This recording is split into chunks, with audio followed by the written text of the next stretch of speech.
Bismillahirrahmanirrahim. Hello viewers, this is Sayyid Mohammad Hamad and welcome back to my channel Chemistry with Sir Hamad. Last time हमने numericals पढ़े थे, वो examples थी. अगर आपने वो समझ लिए तो बहुत अच्छी बात है. मैं आपको यही मशवरा दूंगा कि ये वीडियो ना देखें बल्कि खुद से ट्राई करें करने की, ठीक है. लेकिन अगर फिर भी आपको समझ नहीं आया था या आप डायरेक्ट यहाँ पर आ गए तब भी मैं यही कहूँगा कि पहले वो वीडियो देख लो, क्योंकि अगर खुद से ये न्यूमेरिकल्स कर पाए तो बहुत अच्छी बात है, ठीक है. लेकिन अगर फिर भी आपको नहीं समझ में आया या कोई प्रॉब्लम्स हो रही हैं इसमें तो फिर इसलिए ये वीडियो देखो. खैर, इसमें भी मैं शुरू से लेकर एंड तक जो जो कॉन्सेप्ट्स हैं वो सबको एक एक करके एक्सप्लेन करूंगा. तो सबसे पहले क्वेश्चन को समझते हैं, ठीक है, देन फिर न्यूमेरिकल सॉल्व करेंगे आगे. Die nitrogen tetroxide. तो सबसे पहले तो इस तरह के वर्ड्स की आदत डालने केमिस्ट्री पढ़ते हुए, ठीक है. तो डाई का मतलब क्या होता है? दो. नाइट्रोजन का मतलब क्या है? नाइट्रोजन गैस होती है, उसके एलिमेंट के बारे में बात करें कि वो कितने टाइम होगा? दो टाइम होगा, क्योंकि डाई कह रहे हैं. आगे बढ़ जाते हैं. Tetra oxide. ऑक्साइड जब भी आ जाए तो समझ जाइएगा कि ऑक्सीजन की भी बात हो रही है. ऑक्सीजन के साथ कोई मुंसलिक होगा, कनेक्ट होगा, लेकिन ऑक्सीजन की भी बात हो रही है. तो क्या लिखा हुआ है? टेट्रा. टेट्रा का मतलब होता है 4. तो इतनी बात आपको समझ आ गई. Die nitrogen tetra oxide. तो इससे क्लियर हो गया आपको. क्या क्लियर हो गया? कि नाइट्रोजन 2 टाइम मौजूद है और ऑक्सीजन ऑक्साइड जो है कितने टाइम मौजूद है? Tetra 4 time. तो सिंपल ये फॉर्मूला आपके दिमाग में आ जाना चाहिए जब आप इतनी बात पढ़ो तो, ठीक है. आगे बढ़ते हैं.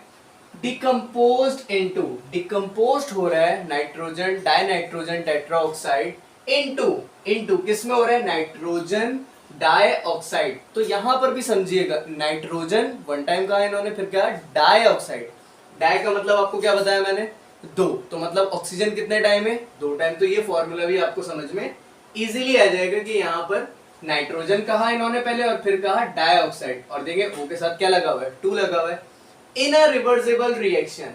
रिवर्सिबल रिएक्शन का मतलब क्या होता है? कि जब रिएक्टेंट प्रोडक्ट में कन्वर्ट हो रहा हो और प्रोडक्ट रिएक्टेंट में कन्वर्ट हो रहा हो और एक ऐसा लेवल आ जाए उनका कि जब rate of forward reaction rate of backward reaction दोनों क्या हो जाए? सेम हो जाए. तो वो किस लेवल पर आ जाता है? इक्विलिब्रियम लेवल पर आ जाता है. तो ये यही कह रहे हैं कि di nitrogen tetroxide decompose into nitrogen dioxide. Di nitrogen tetroxide convert हो रहा है नाइट्रोजन डाइऑक्साइड में in a reversible reaction. Reversible reaction में drive equilibrium constant expression. Equilibrium level क्या होता है हमारा? जब दोनों रिएक्शंस की स्पीड इक्वल हो जाए, सेम हो जाए, ठीक है. तो वहां पर हमने एक कांस्टेंट पढ़ा था जिसका नाम क्या था? Kc, equilibrium constant. कह रहे हैं उसके मुताबिक एक्सप्रेशन लिख दें फॉर द रिएक्शन, इस रिएक्शन के मुताबिक ऑफ डिकम्पोजिशन, जिसमें डिकम्पोजिशन हुई है. Also interpret unit of Kc for balanced chemical reversible reaction. तो यहाँ पर एक गलती अमूमन जो स्टूडेंट्स कर देते हैं वो इस वर्ड को मिस कर देते हैं, बैलेंस्ड, ठीक है. तो अगर आपको कभी भी रिएक्शन की इक्विलिब्रियम एक्सप्रेशन लिखनी है तो सबसे पहले क्या होगा? रिएक्शन तो हो आपके सामने, रिएक्शन कहाँ है? नहीं है ना. बट इन्होंने थियोरेटिकली एक्सप्लेन कर दिया. क्या एक्सप्लेन करा है इन्होंने? देखें सॉल्यूशन हम कैसे क्यों कर सकते हैं, क्योंकि इन्होंने कहा कि nitrogen dinitrogen tetra oxide मतलब N2O4 die nitrogen tetra oxide decomposed into nitrogen dioxide. किसमें डिकम्पोज हो रही है? नाइट्रोजन डाइऑक्साइड में. इतनी बात हमें समझ आ गई.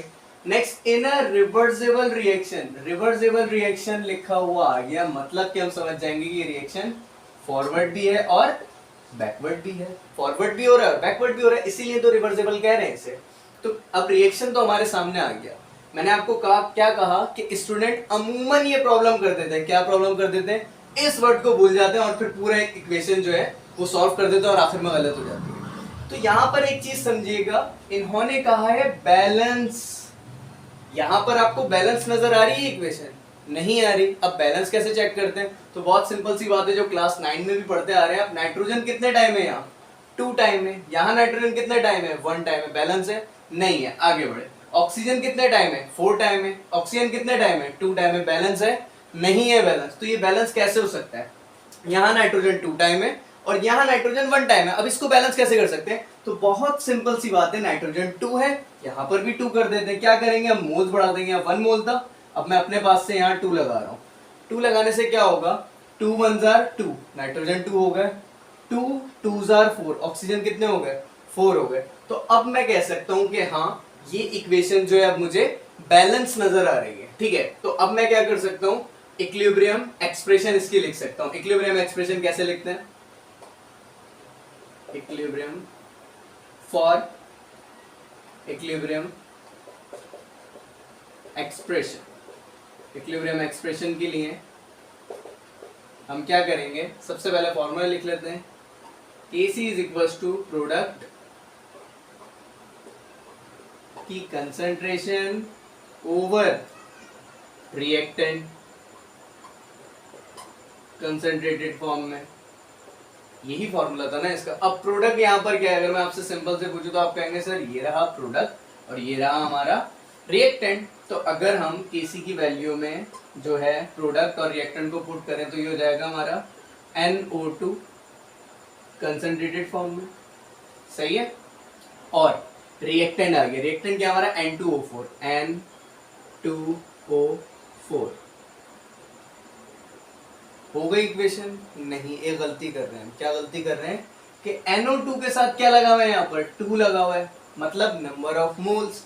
नंबर ऑफ मोल्स का क्या करते हैं हम इक्विलिब्रियम एक्सप्रेशन में, उसे पावर बना देते हैं।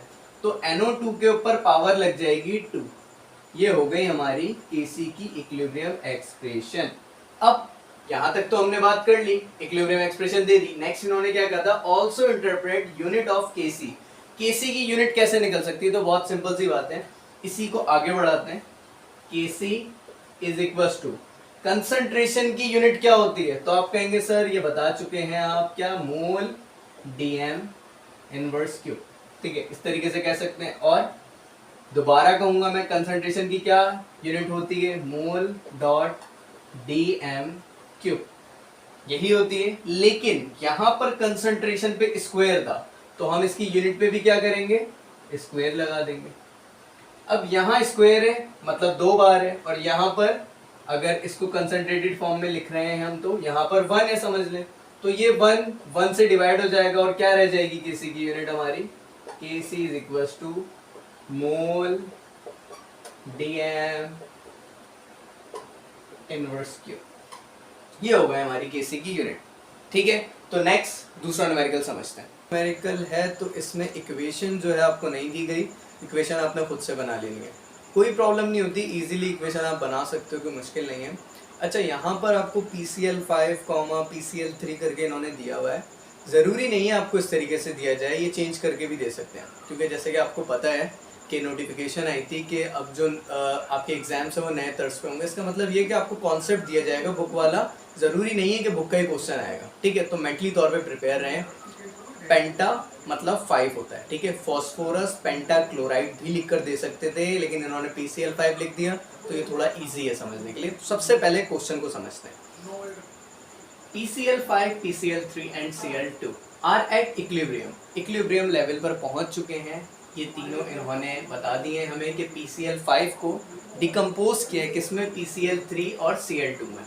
Are at equilibrium, equilibrium level पर मतलब फॉरवर्ड रिएक्शन और बैकवर्ड रिएक्शन हमारा यहाँ पर सेम स्पीड से हो रहा है एट 500 K मतलब केल्विन, ये टेम्परेचर दिया हुआ है कि इतने टेम्परेचर पे ये जो है रिएक्शन हमारा हो रहा है इन अ क्लोज्ड कंटेनर। जिस कंटेनर में ये रिएक्शन हो रहा है वो क्या है हमारा, क्लोज्ड है, ठीक है। आगे बात करते हैं, एंड देयर कंसंट्रेशंस आर, अब इनकी कंसंट्रेशन भी बता दें, कैसे बता रहे हैं, 0.8 exponent -3 mole dm cube, 1.2 exponent -3 mole dm cube and 1.2 exponent -3 mole dm cube. ये इन तीनों की कंसंट्रेशन भी बता दी respectively. Calculate the value of Kc, अब कह रहे हैं कि इस रिएक्शन के मुताबिक Kc की वैल्यू क्या होगी फॉर द रिएक्शन, इस रिएक्शन के लिए अलोंग विथ यूनिट, मतलब आपको यूनिट भी लिखना है।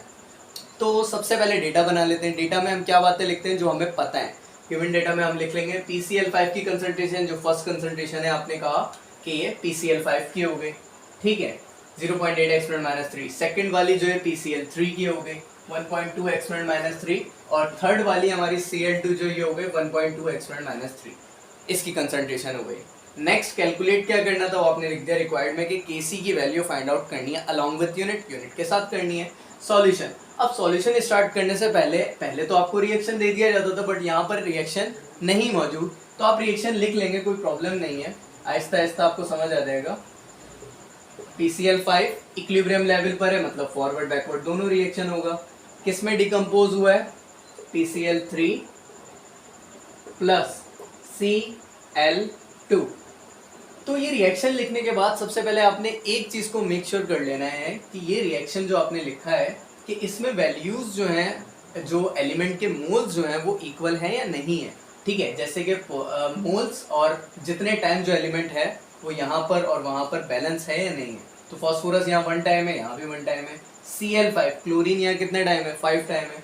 क्लोरीन यहाँ पर 3 + 2 5 टाइम है। तो इट्स मीन दैट ये रिएक्शन बैलेंस है। अगर बैलेंस नहीं होगा तो आपने क्या करना है, जैसे बैलेंस इक्वेशन को बैलेंस किया जाता है उस तरीके से पहले से बैलेंस करेंगे, देन फिर आगे बढ़ेंगे, वरना प्रॉब्लम हो जाएगी। ठीक है, तो अब क्या कर लेते हैं, इक्विलिब्रियम एक्सप्रेशन लिख लेते हैं। मैं लिख देता हूँ equilibrium, for equilibrium expression. Equilibrium expression कैसे लिख दी जाएगी हमारे यहाँ पर, Kc = product over reactant concentrated form में। इसी तरीके से लिखते थे Kc, अब प्रोडक्ट लिख लेते हैं। प्रोडक्ट क्या है हमारा, PCl3Cl2 कंसंट्रेटेड फॉर्म में। ठीक है, उसके बाद रिएक्टेंट लिखना है। रिएक्टेंट कौन है, PCl5 है, इसको लिख लिया हमने PCl5। तो कोई मुश्किल नहीं था ये, बस इसकी अगर यहाँ तक बात समझ आ गई और आप पार्ट 1 देख चुके न्यूमेरिकल का तो कोई प्रॉब्लम नहीं है आगे आपके लिए सॉल्व करना। करना क्या है हमें, इन सब की जगह इनकी जो वैल्यूज है वो हम पुट कर देंगे। कैसे पुट करेंगे, देखें, Kc = PCl3 की क्या वैल्यू है हमारे यहाँ पर, 1.2 एक्सपोनेंट -3, 1.2 एक्सपोनेंट -3 हो गई। उसके बाद Cl2 1.2 exponent -3, 1.2 exponent -3। Next TCl5 की क्या वैल्यू है, 0.2 एक्सपोनेंट -3, 0.8 एक्सपोनेंट -3। यहाँ तक पहुँच गए। आगे क्या काम करना होता है, कैलकुलेटर का काम है आगे। जस्ट कैलकुलेटर आपने यूज करना है। 1.2 एक्सपोनेंट -3, 1.2 एक्सपोनेंट -3, इन दोनों को आप मल्टीप्लाई करेंगे, आपका क्या आंसर बनेगा 1.44 एक्सपोनेंट -3, 1.44 एक्सपोनेंट -3, सॉरी 6 और नीचे की वैल्यू जो थी वैसे ही रहने दी, 0.8 एक्सपोनेंट -3।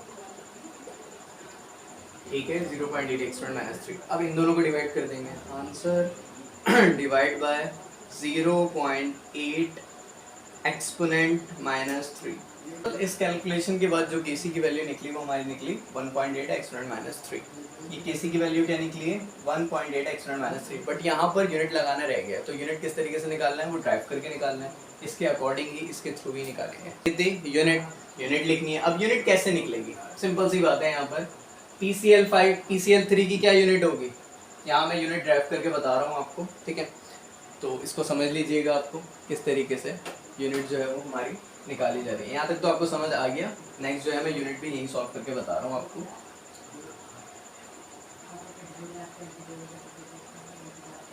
यूनिट PCl3, इसकी यूनिट क्या है हमारी, मोल DM क्यूब होगी। सिंपल, इसकी कंसंट्रेशन की यूनिट मोल DM क्यूब, ऐसे ही होगी।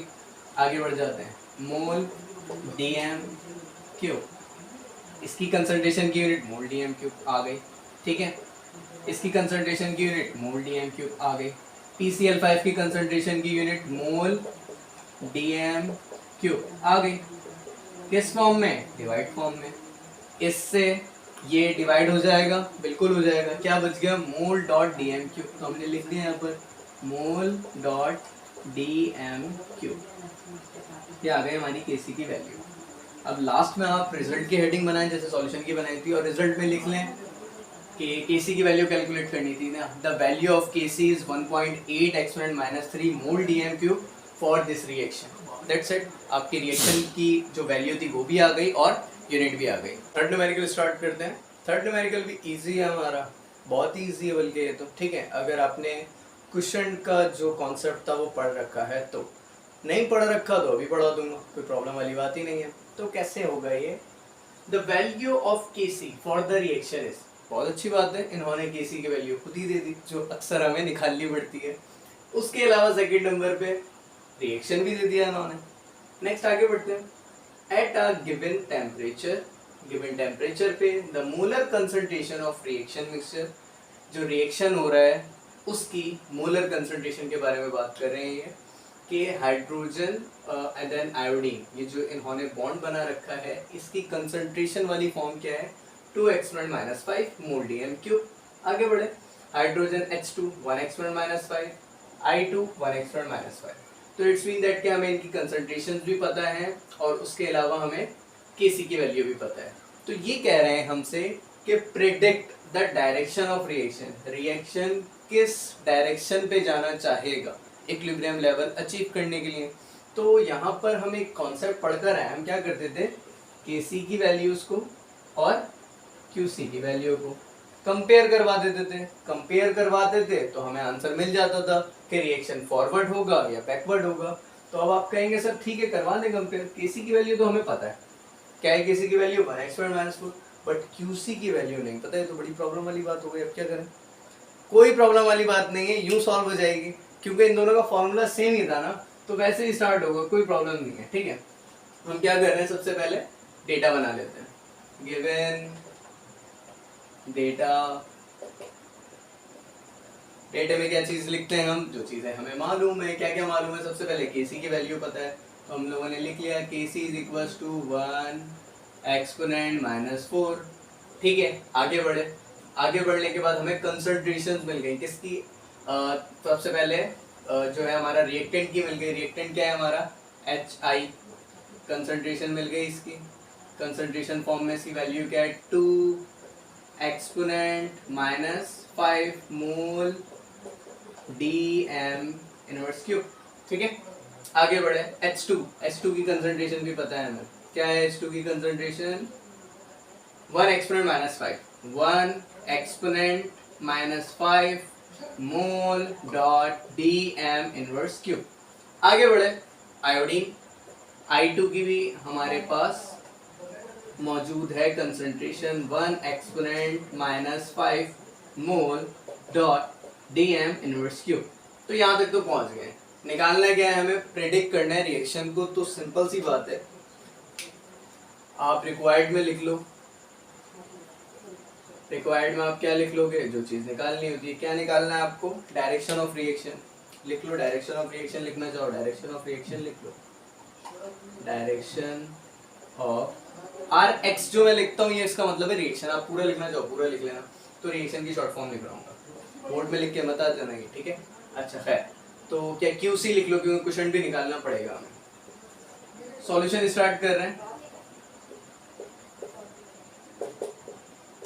सबसे पहले क्या कर लेते हैं हम, Qc का फॉर्मूला याद कर लेते हैं। Kc और Qc के फॉर्मूले में कोई फर्क नहीं था, क्या था, प्रोडक्ट की कंसंट्रेशन ओवर रिएक्टेंट की कंसंट्रेशन, ये हमें पता है। तो सिंपल सी बात है, Qc = प्रोडक्ट कंसंट्रेटेड फॉर्म में और रिएक्टेंट कंसंट्रेशन फॉर्म में। ठीक है, प्रोडक्ट क्या था हमारा, H और I। ठीक है, इन दोनों की कंसंट्रेशन जो है वो हम लिख लेते हैं, क्या क्या है हमारी, 1 × -5, देन I की आ गई 1 × -5। ठीक है, ये हो गया हमारा प्रोडक्ट। नेक्स्ट रिएक्टेंट, रिएक्टेंट क्या है हमारा, HI, इसकी कंसंट्रेशन हमारी क्या है 1 × -5, 2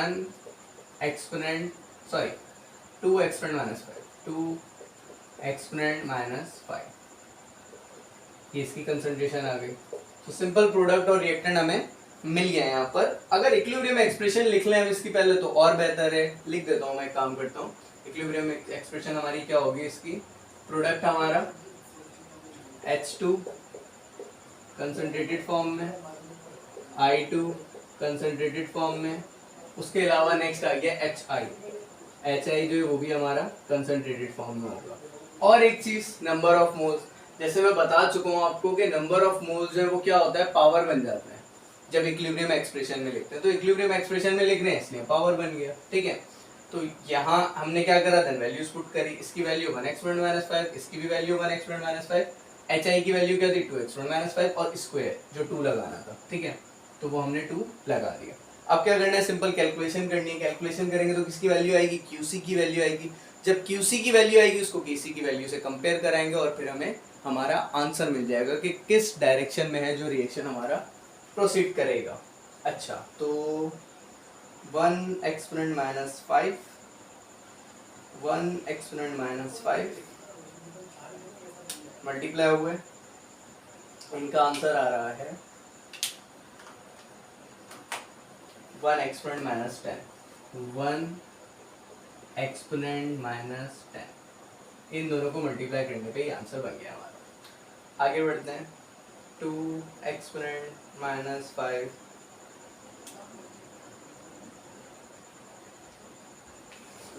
4 एक्सपोनेंट माइनस 10।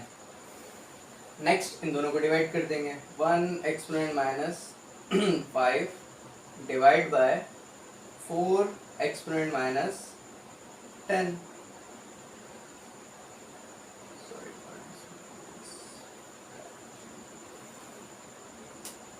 इसका आंसर आ गया 0.25।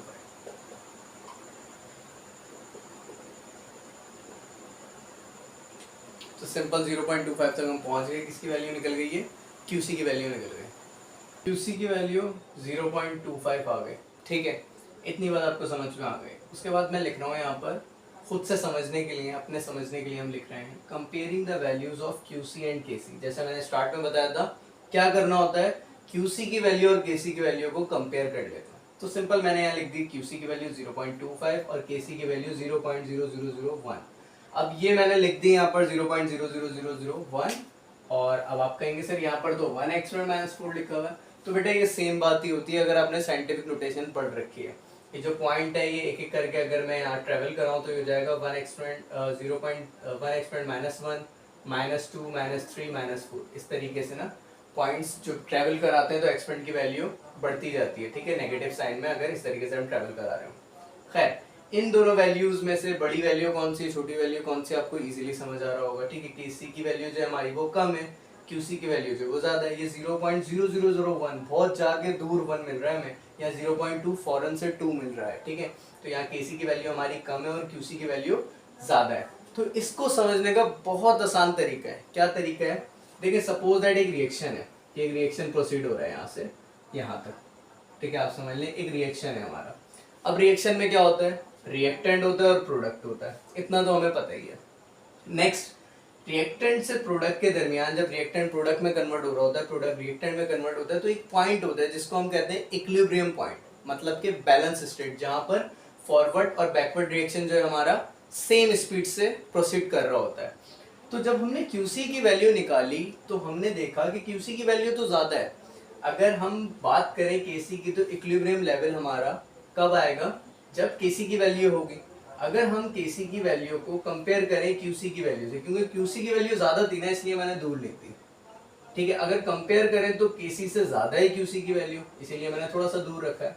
तो इस बात से हमें ये समझ आ रहा है कि प्रोडक्ट की कंसंट्रेशन ज्यादा है। अगर प्रोडक्ट की कंसंट्रेशन ज्यादा हो रही है क्यूसी ज्यादा होने की वजह से, तो क्या करना चाहिए, प्रोडक्ट को रिएक्टेंट में कन्वर्ट होना चाहिए। और जब प्रोडक्ट रिएक्टेंट में स्पीड से कन्वर्ट हो रहा होगा तो कौन सा रिएक्शन कहलाएगा, बैकवर्ड रिएक्शन कहलाएगा, रिवर्स रिएक्शन कहलाएगा। तो बस इतनी सी बात मैंने रिजल्ट में लिख दी, reaction will be proceed in backward direction to achieve equilibrium. Reaction equilibrium level पर तब आएगा, तब अचीव करेगा जब वो बैकवर्ड डायरेक्शन में जो है रिएक्शन प्रोसीड कर रहा होगा। Thank you so much. I hope आपको वीडियो समझ में आई होगी, ठीक है। अगर समझ आएगी तो दैट्स टू गुड। और कोशिश करा करें न्यूमेरिकल्स को हमेशा खुद से फर्स्ट ट्राई करें। आंसर बेशक आप देख लें और फिर खुद से ट्राई करें, वीडियो पॉज करें और फिर से ट्राई करें, खुद से ट्राई करें, बुक से पढ़ें, खुद ट्राई करें। क्योंकि अगर खुद न्यूमेरिकल सॉल्व कर पाएंगे ना तो बहुत अच्छा रहेगा इन दी फ्यूचर। अगर पेपर में न्यूमेरिकल कॉन्सेप्ट ये आ जाता है, ठीक है, कॉन्सेप्ट सेम ही है लेकिन न्यूमेरिकल की वर्डिंग चेंज हो जाती है, इक्वेशन चेंज हो जाती है, तो आप लोग परेशान हो जाते हैं। नॉर्मल स्टूडेंट्स क्यों परेशान हो जाते हैं, क्योंकि हमें आदत लगी हुई होती है कि यही क्वेश्चन पढ़ा और यही पेपर में आ गया, बट हमेशा तो ऐसा नहीं होगा ना, तो इसीलिए प्रिपेयर है। Thank you so much.